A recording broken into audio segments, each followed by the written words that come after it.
معلول، انطلاقه من جانب اللاعب ميلولا ويسجل ميلولا التمريره الى بيتر شيلويلي عشان يسجل هدف اول. اتكرر الحقيقه الهدف. بيتر شيلويلي في الدقيقه 34. بيتر شيلويلي في القائم وترجع مره ثانيه وهدف التعادل. مورينا لم يستفد الاهلي من التقدم ولم يستفد من تدارك الاخطاء، لأن فريق سان داونز يسجل التعادل عن طريق البديل مورينا.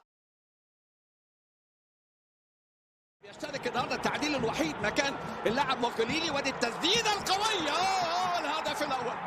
التسديده القويه والهدف الاول مارسيلو أليندي اللي وضع كرة قوية بقدمه اليمنى أرضية عملت البندة صعبة قوي على محمد الشناوي عشان يسجل الهدف الأول لنادي سان داونز. ركلة ركنية هنا، الكرات الثابتة خطيرة، الكرات الثابتة لهذا الفريق. مضيبة ترجع الكرة لكن على طول الكندوسي لاعب الجزائري. خطيرة هنا زواني، خطيرة الكرة الثانية. بص هنا طالع تكشف التسلل وفي لعيبة ما طلعتش ويسجل زواني الهدف الثاني.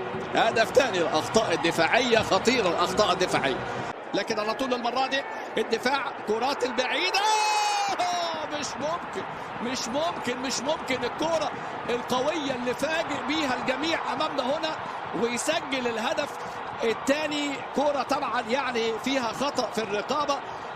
لم يحسن محمد الشناوي التعامل مع الكرة ولم يتوقعها ويأتي الهدف الثالث القاتل. الترابط، فبدأت تحس ان الاهلي على المستوى الجماعي غير الشوط الاول تماما. خطيرة الكرة، خطيرة يا ستار استر يا ستار. شيلويلي بيضعها ليسجل الهدف الرابع. لكن امامنا هنا ممكن هدف خامس عن طريق اللاعب اللي بيسجل امامنا.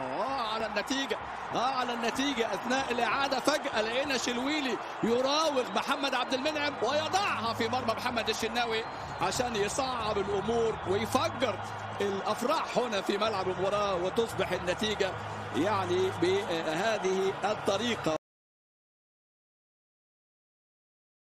خطأ كبير في التحضير من مروان. مرة تانية موسيقى بيسدد. يا ساتر جول وهدف أول لسه بقول لحضراتكم صاحب ال20 عام. سابيلو